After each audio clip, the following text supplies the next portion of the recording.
พระธรรมประจำวันของพระเจ้าการเสิร์ชสู่พระธรรมของพระเจ้า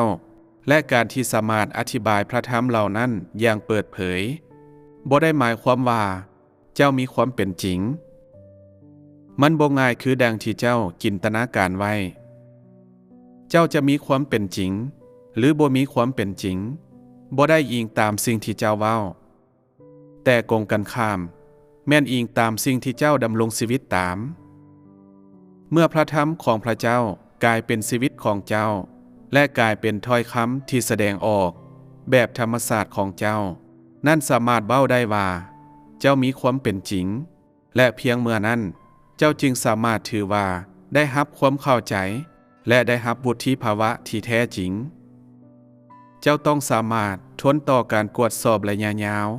และเจ้าต้องสามารถดำรงชีวิตตามลักษณะของความต้องการของพระเจ้านี่ต้องบ่แม่นเพียงแต่การทำท่าเฮ็ดแต่มันต้องไหลออกมาจากเจ้าอย่างเป็นธรรมชาติเพียงเมื่อนั้นเจ้าจึงจะมีความเป็นจริงอย่างแท้จริงและเพียงเมื่อนั้นเจ้าจึงจะได้รับชีวิตเฮาขอยกการทดลองของผู้บริการที่ทุกคนคุ้นเคยมาเป็นตัวอย่างไผก็สามารถอธิบายเกี่ยวกับทฤษฎีที่สูงส่งเกี่ยวกับผู้บริการได้ทุกคนแม้นมีระดับความเข้าใจที่เหมาะสมเกี่ยวกับเรื่องดังกล่าวนี้พวกเขาบรรยายเกี่ยวกับมันและแต่ละคำบรรยายก็เลิศเกินกว่าคำบรรยายที่ผ่านมาคือกับว่านี่แม่นการแข่งขันอย่างใดก็ตามถ้ามนุษย์บ่ได้ผ่านการทดลองที่สำคัญนี้มันก็ยากที่จะว่าเขามีคำพยานที่ดีสรุปก็คือการดำรงชีวิตตามของมนุษย์แม่นยังขาดเขินหลายและมันบ่สอดคล้องกับความเข้าใจของเขาเลยดังนั้นมันจึงยังบ่ได้กลายเป็นวุฒิภาวะที่แท้จริงของมนุษย์และมันก็ยังบ่แม่นชีวิตของมนุษย์ย้อนว่าความเข้าใจของมนุษย์บ่ได้ถูกนำเข้าสู่ความเป็นจริงวุฒิภาวะของเขาแม่นยังคล้ายคือกับหอปราสาทที่ถูกสร้างขึ้นอยู่ถึงดินทรายก่วยไปมาและกำลังจะเพพังลงมนุษย์แม่นมีความเป็นจริงน้อยเกินไปมันเกือบเป็นไปบ่ได้ที่จะซอกหาความเป็นจริงใดๆในมนุษย์ความเป็นจริงที่ไหลออกจากมนุษย์โดยธรรมชาติแม่นมีน้อยเกินไปและความเป็นจริงทั้งหมดที่พวกเขาดำรงชีวิตตามแม่นถูกบังคับนี่แม่นเหตุผลที่เฮาว่ามนุษย์บ่มีความเป็นจริงถึงแม่นว่าผู้คนอ้างว่าหัวใจที่ฮักพระเจ้าของพวกเขาที่มีต่อพระเจ้าบ่เคยเปลี่ยนแปลงจักเทื่อนี่เป็นเพียงสิ่งที่พวกเขาเว้าก่อนที่พวกเขาจะเผชิญกับการทดลองเมื่อพวกเขาเผชิญกับการทดลองในมื้อใดมื้อหนึ่งอย่างกระทันหันสิ่งที่พวกเขาเว้าถึงก็จะบ่สามารถเข้ากับความเป็นจริงได้อีกครั้งและนี่จะพิสูจน์ให้เห็นอีกครั้งว่า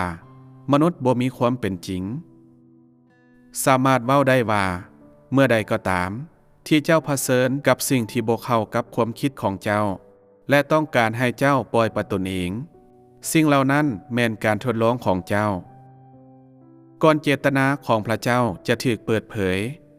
ทุกคนแม่นผ่านการทดสอบอย่างหุนเหงและการทดลองอย่างหนักเจ้าสามารถเข้าใจสิ่งนี้บ่ในเวลาที่พระเจ้าต้องการทดลองมนุษย์พระองค์ปล่อยให้พวกเขาเลือกด้วยตัวเองเสมอก่อนที่ความจริงจะถูกเปิดเผยนี่หมายความว่าเมื่อพระเจ้าทดลองมนุษย์พระองค์จะบ่บอกเจ้าความจริงจักเทื่อนี่แม่นวิธีที่ผู้คนถูกเปิดเผยนี่แม่นวิธีหนึ่งที่พระเจ้าดำเนินภารกิจของพระองค์เพื่อเบิ่งว่าเจ้าเข้าใจพระเจ้าในปัจจุบันหรือบ่และเพื่อเบิ่งว่าเจ้ามีความเป็นจริงหรือบ่เจ้าปราศจากข้อสงสัยเกี่ยวกับภารกิจของพระเจ้าอย่างแท้จริงบ่เจ้าจะสามารถยืนอย่างมั่นคงเมื่อการทดลองที่ยิ่งใหญ่มาฮอดเจ้าได้บ่ไผกล้าเว้าว่าข้าน้อยรับประกันว่าจะบ่มีปัญหาไผกล้าเว้าว่าคนอื่นอาจจะสงสัยแต่ข้าน้อยจะบ่มีวันสงสัย มันคล้ายคือกับเมื่อเปโตรถูกทดลองลาวเว้าใหญ่เสมอก่อนความจริงจะถูกเปิดเผยนี่บ่แม่นข้อบกพร่องเฉพาะส่วนตัวของเปโตรนี่แม่นความลำบากที่ยิ่งใหญ่ที่มนุษย์ทุกคนในปัจจุบันเผชิญอยู่ถ้าเฮาไปเยี่ยมยามหลายบอนหรือถ้าเฮาไปเยี่ยมยามอ้ายเอ้ยน้องหลายคนเพื่อเบิ่งว่าแม่นหยังคือความเข้าใจของพวกเจ้าเกี่ยวกับภารกิจในปัจจุบันของพระเจ้าพวกเจ้าจะสามารถเว้าหลายอย่างเกี่ยวกับความเข้าใจของพวกเจ้าอย่างแน่นอนและมันก็จะปรากฏว่าพวกเจ้าบ่มีข้อสงสัยหยังเลยถ้าเฮาต้องถามเจ้าว่าเจ้าสามารถตัดสินว่า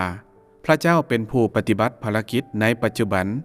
ด้วยพระองค์เองแท้บ่มีข้อสงสัยหยังแน่นอนอยู่แล้วเจ้าก็จะตอบว่าบ่มีข้อสงสัยหยังเลยมันแม่นภารกิจที่ปฏิบัติโดยพระวิญญาณของพระเจ้าเมื่อเจ้าได้ตอบคำถามด้วยวิธีดังกล่าวนี้แน่นอนเจ้าจะบ่สงสัยอีกและเจ้าอาจจะยังรู้สึกมีความสุขหลายคิดว่าตนเองได้รับความเป็นจริงหน่อยหนึ่งผู้ที่มักเข้าใจสิ่งต่างๆในลักษณะนี้แม่นผู้ที่มีความเป็นจริงน้อยหลายยิ่งคนคนหนึ่งคิดว่าตนเองได้รับมันคนนั้นก็ยิ่งบ่สามารถยืนอย่างมั่นคงเมื่อเผชิญกับการทดลองขอให้คนที่อวดดีและจองหองพบแต่ความโศกเศร้าและขอให้ผู้ที่บ่มีความรู้เกี่ยวกับตัวเองพบแต่ความโศกเศร้าเพราะคนดังกล่าวแม่นเก่งแต่เว้าแต่ขี้ห้ายที่สุดในการนำเอาคำเว้าของเขาไปปฏิบัติเมื่อมีความยุ่งยากเพียงเล็กน้อยคนเหล่านี้ก็จะเริ่มมีข้อสงสัยและความคิดล้มเลิกก็เลื้อเข้าสู่สมองของพวกเขา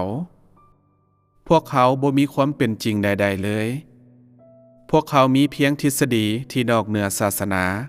โดยปราศจากความเป็นจริงที่พระเจ้าเรียกร้องต้องการในปัจจุบันเฮารังเกียจคนที่เว้าแต่ทฤษฎีและบ่มีความเป็นจริงที่สุดพวกเขาห้องเสียงดังที่สุดในเวลาดำเนินภารกิจของพวกเขาแต่ทันทีใดที่พวกเขาเผชิญกับความเป็นจริงพวกเขาก็ล้มเหลวนี่บ่ได้แสดงให้เห็นว่าผู้คนเหล่านี้บ่มีความเป็นจริงบ่ว่าลมและคลื่นทะเลจะหุนแฮงส่ำใดก็ตามถ้าเจ้ายังสามารถยืนอยู่โดยบ่มีข้อสงสัยใดๆในสมองของเจ้าและเจ้าสามารถยืนอย่างมั่นคงและบ่มีการปฏิเสธถึงแม้นว่าจะบ่มีภัยยังคงเหลืออยู่ก็ตามแล้วเจ้าก็จะถือว่ามีความเข้าใจอย่างแท้จริงและมีความเป็นจริงที่แท้จริงถ้าเจ้าหันตามทิศทางของลมถ้าเจ้าเดินตามคนส่วนใหญ่และเฮียนเว้าตามความเว้าของผู้อื่นบ่ว่าเจ้าจะเว้าเก่งส่ำใดก็ตามมันก็จะบ่ได้พิสูจน์ว่าเจ้ามีความเป็นจริงดังนั้นเฮาขอแนะนำว่าเจ้าจงอย่าเฝ้าห้องด้วยคำเว้าที่วางเปล่าไว้เกินไปเจ้าฮู้จักสิ่งที่พระเจ้าจะปฏิบัติบ่อย่าประพฤติตนคือกับเปโตรอีกคนเพราะย่านว่าเจ้าจะนำเอาความอับอายมาสู่ตัวเองและเจ้าจะบ่สามารถเงยหัวขึ้นสูงได้สิ่งนี้จะบ่เป็นประโยชน์ให้กับไผเลยมนุษย์ส่วนใหญ่บ่มีวุฒิภาวะที่แท้จริงถึงแม้นว่าพระเจ้าได้ปฏิบัติภารกิจอย่างหลวงหลายแต่พระองค์บ่ได้นำความเป็นจริงมาสู่ผู้คน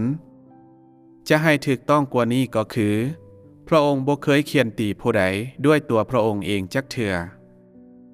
บางคนถูกเปิดเผยโดยการทดลองดังกล่าวด้วยมือที่บาปของพวกเขาที่ยื้อไก่ออกไปเรื่อยๆโดยคิดว่ามันง่ายที่จะเอาชนะพระเจ้าและคิดว่าพวกเขาสามารถเฮ็ดสิ่งใดก็ตามที่พวกเขาต้องการในเมื่อพวกเขาบ่สามารถทนแม้แต่กับการทดลองประเภทนี้การทดลองที่ท้าทายกว่านี้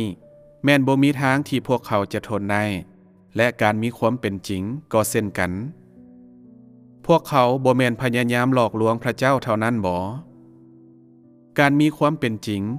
บ่แม่นสิ่งที่สามารถปลอมแปลงได้หรือความเป็นจริงบ่แม่นสิ่งที่เจ้าสามารถได้รับโดยการรู้จักมัน มันอิงตามวุฒิภาวะแท้จริงของเจ้าและอิงตามว่าเจ้าสามารถทนต่อการทดลองทั้งหมดได้หรือบ่เจ้าเข้าใจบ่